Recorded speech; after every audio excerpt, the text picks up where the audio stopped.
कार्तिक मास की कथा को सुनते हुए कहते हैं कि हे महाराज, कार्तिक के महीने में जो दीपदान होता है उसके महात्म्य को तो कहिए। तो ब्रह्मा जी कहने लगे कि हे पुत्र, सोने का दीपक हो या फिर चांदी का या फिर तांबे का या फिर आटे का या फिर मिट्टी का, जैसी जिसकी श्रद्धा हो, श्रद्धा अनुसार कार्तिक के महीने में दीपदान अवश्य करना चाहिए। ऐसा करने से सब पापों का नाश हो जाता है। दीपक भगवान की मूर्ति के आगे अथवा मंदिर, तुलसी के वृक्ष के पास, चौक, गली, ब्राह्मण के घर, वृक्ष के नीचे, वन में, गौशाला में, तालाब आदि पर घी या फिर तेल से जलाना अति उत्तम माना गया है। ब्राह्मण के घर में जलाने से, दीप जलाने से अग्निहोत्र यज्ञ का फल प्राप्त होता है। और जो आकाश से में ऊंचा दीपक जलाता है, जिसको आकाश दीप कहते हैं, उसको धन की वृद्धि तथा वैकुंठ का वास होता है। भगवान से प्रार्थना करें कि हे भगवान, आपके निमित्त मैं ये दीपदान कर रहा हूं। कार्तिक में मथुरा, माघ में प्रयाग, वैशाख में हरिद्वार का वास अति उत्तम कहा गया है। और जब सूर्य तुला, मकर और मेष राशि का हो तो उनमें किए गए व्रत, किए गए नियम, किया गया पूजा आदि बहुत ही अधिक फल देने वाले कहे गए हैं। इन मासों में अच्छे कर्म करने से पापों का नाश होता है। जैसे सूर्योदय से अंधकार मिट जाता है, प्रकाश ही सर्वत्र प्रकाश ही प्रकाश छा जाता है, वज्र से पर्वत चूर चूर हो जाता है, और गरुड़ के भय से सर्प, पवन से मेघ, ज्ञान से दुख दूर हो जाता है, सिंह के भय से मृग, वैसे ही मथुरा के दर्शन से सारे पाप भाग जाते हैं। इस कार्तिक मास में, कार्तिक मास में स्नान, जागरण, दीपदान, तुलसी सेवन, भगवान के मंदिर में झाड़ू लगाना, भगवान की कथा को श्रवण करना, कीर्तन करना, यज्ञ करना आदि सब भगवान की ही तुलना रखते हैं। सारे कर कुछ भी करो। अतः पूर्व जन्म के पापों को नाश करने के लिए कृच्छ व्रत त्याग करना चाहिए। नारद जी कहते हैं कि हे ब्राह्मण, हे ब्रह्मा जी, पूर्व जन्म के पाप कैसे जाने जा सकते हैं कि हमने पूर्व जन्म में पाप किया है? तब ब्रह्मा जी कहते हैं कि पूर्व जन्म के पापों के चिन्ह मैं तुम्हें बताता हूं। ब्रह्म हत्यारा क्षय रोगी, जो जिससे ब्रह्म की हत्या की हो वो क्षय रोगी होता है। गुरुपति गामी, गुरु स्त्री गामी कुष्ठी रोगी होते हैं। जिसने चोरी, सोने की चोरी की हो उसके नाखून खराब होते हैं, ये उसकी निशानी है, चिन्ह है। और मद्य पीने वाले के दांत खराब होते हैं। जैसे जिसने पूर्व जन्म में मद्य पिया हो तो उसके दांत इस जन्म में खराब रहते हैं। ऐसे पूर्व जन्म के पाप चिन्हों से उनको पहचाना जा सकता है कि तुमने कौन सा पाप किया था। सो दान, तपस्या और कृच्छ व्रत आदि से इन पापों का निवारण होता रहता है। अब कृच्छ व्रत आदि किसे कहते हैं? एक समय खाने के बाद कृच्छ 3 दिन सायंकाल और 3 दिन प्रातः काल भोजन करने से अतिकृच्छित तथा सायंकाल में 22 ग्रास और प्रातः काल में 26 तथा 24 ग्रास खाने से भी अतिकृच्छ व्रत उसको कहा जाता है। 3 दिन तक रोज खावे, 3 दिन तक उपवास करें, व्रत रखें या ना खाएं, यह भी अतिकृच्छ व्रत के अंतर्गत आता है।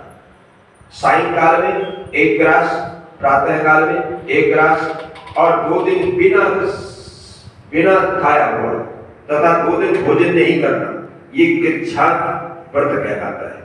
21 दिन तक केवल दूध या पानी पीकर ही रहे तो ये कृच्छ व्रत है। 12 दिन तक उपवास करना पराग नामक व्रत कहलाता है। 4 दिन तक कुछ नहीं खाना, फिर सत्तू खाना या फिर छाछ पीना और कपड़ा दक्षिणा देना सोम कृष्ण व्रत के अंतर्गत ही आता है।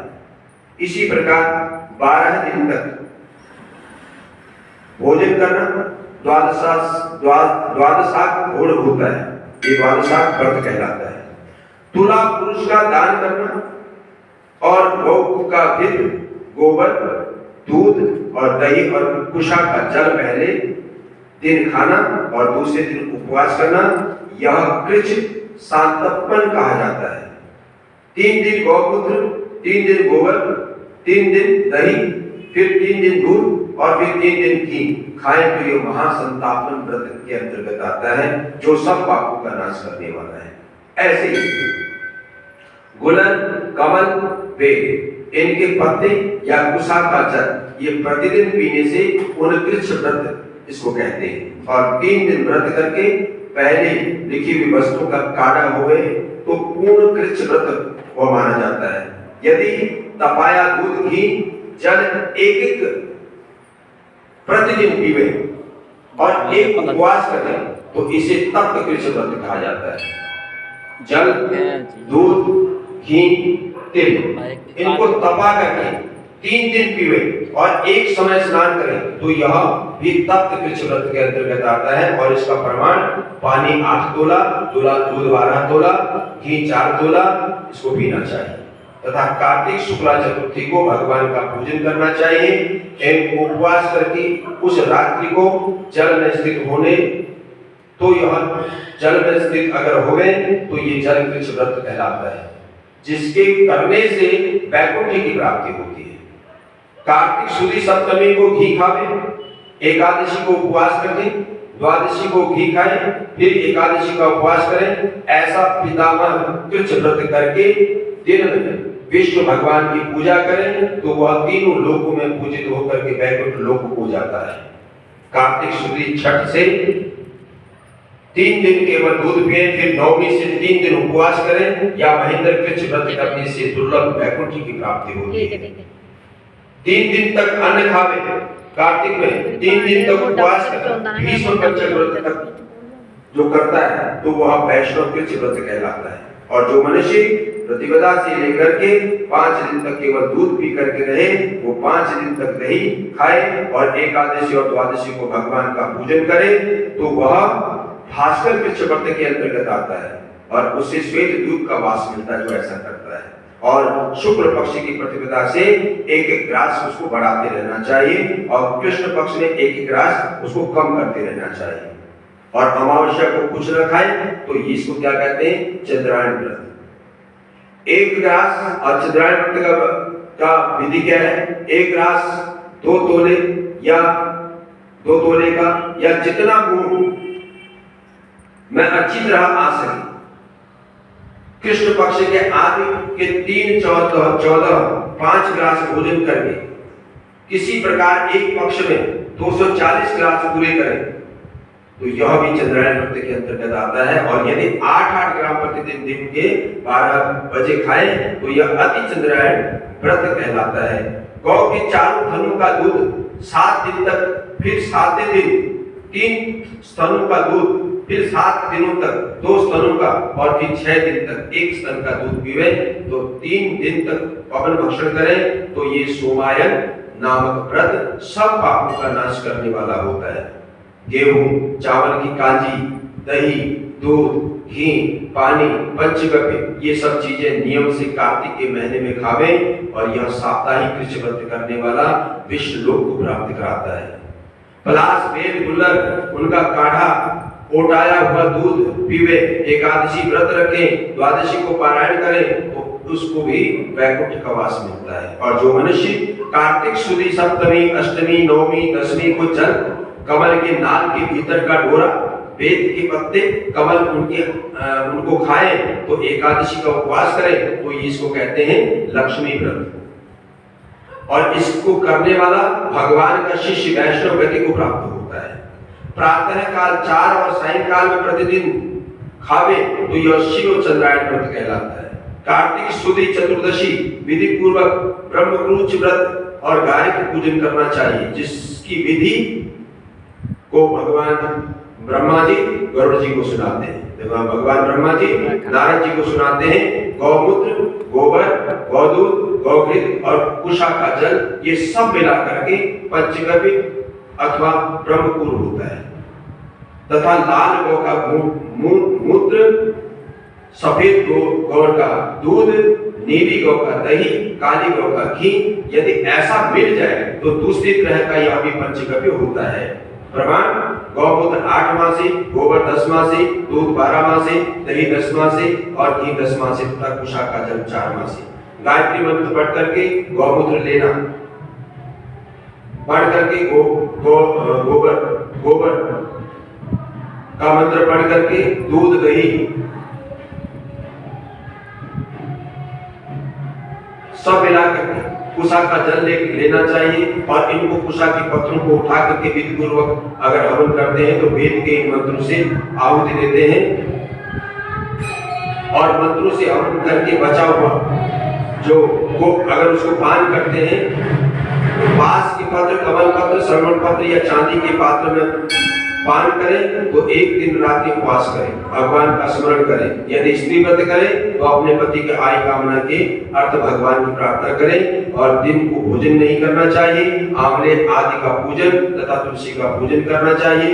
जो इस प्रकार के व्रत करते हैं और व्रतादि समाप्ति के निमित्त ब्राह्मणों को गोदान आदि करना चाहिए। इस प्रकार इन कृच्छादि व्रत करने वाले वैष्णव भगवान के परम पद को प्राप्त होते हैं। अनेक प्रकार के व्रत होते हैं जो कार्तिक के मास में किए जाते हैं। तो नारद जी ने कहा कि हे ब्रह्मा जी, कार्तिक महीने का कोई सुंदर व्रत कहिए। इतने सारे व्रत आपने बताए, कोई सुंदर सा व्रत बताइए। तब ब्रह्मा जी कहने लगे कि हे पुत्र, मैं विधि पूर्वक तुम्हें कहता हूँ जो परम पवित्र और पाप नाशक है तथा यह व्रत सौभाग्यवती स्त्रियों को अवश्य करना चाहिए।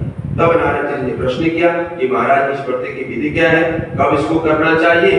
तथा ब्रह्मा जी कहने लगे कि हे पुत्र, तुम्हारे स्नेह बस यह अति गुप्त कार्तिक का वृत्तांत मैं तुम्हें कहता हूँ। स्त्रियां अपने सुंदर भाग्य के लिए कार्तिक शुद्ध पूर्णिमा को प्रातः काल दंतमंजन करके नदी संगम, नदी सरोवर, देव कुंड या घर में स्नान करें। फिर व्रत के एक दिन पहले शीश स्नान करें, सिर को धोए तथा व्रत वाले दिन विधि पूर्वक स्नान आदि करके पवित्र मन से विधाता का स्मरण करके व्रत का संकल्प करना चाहिए।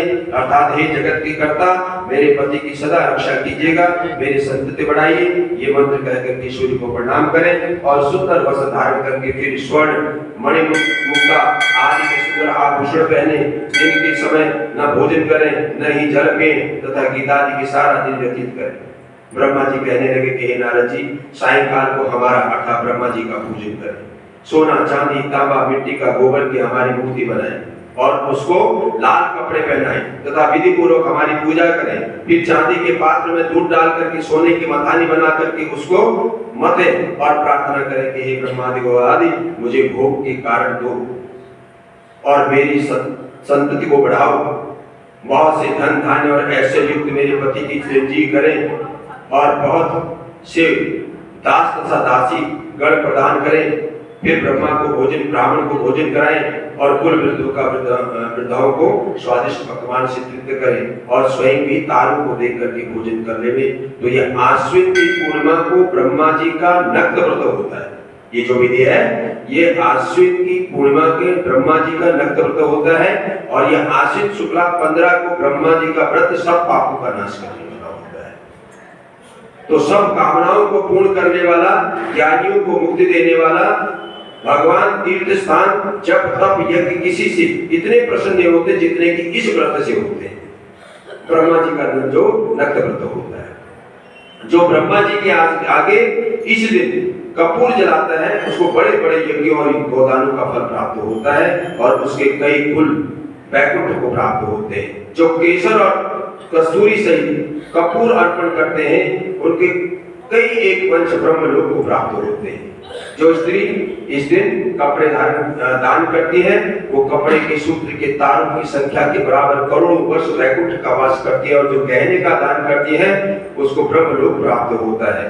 और जो स्त्री हृदय में ब्रह्म का रूप, मुख में ब्रह्मा का नाम, हृदय में नैवेद्य और माथे में निर्माल्य धारण करते हैं वो सदैव पतिव्रता होती है। इस प्रकार आश्विन शुक्ला पूर्णमासी को स्नान, पूजन, ब्राह्मण भोजन, वृद्धजनों का पूजन, सायंकाल को ब्रह्मा जी का पूजन, वस्त्र कुंभ आदि से प्रार्थना करें और ब्रह्मा जी का व्रत मैंने आपको निमित्त किया, इसमें जो कमी हो आप पूरी करें। जो कोई इसको पढ़ता है या सुनता है उसको भी अश्वमेध यज्ञ की फल की बराबर की फल की प्राप्ति होती है। बोलो कार्तिक मास महात्मा की।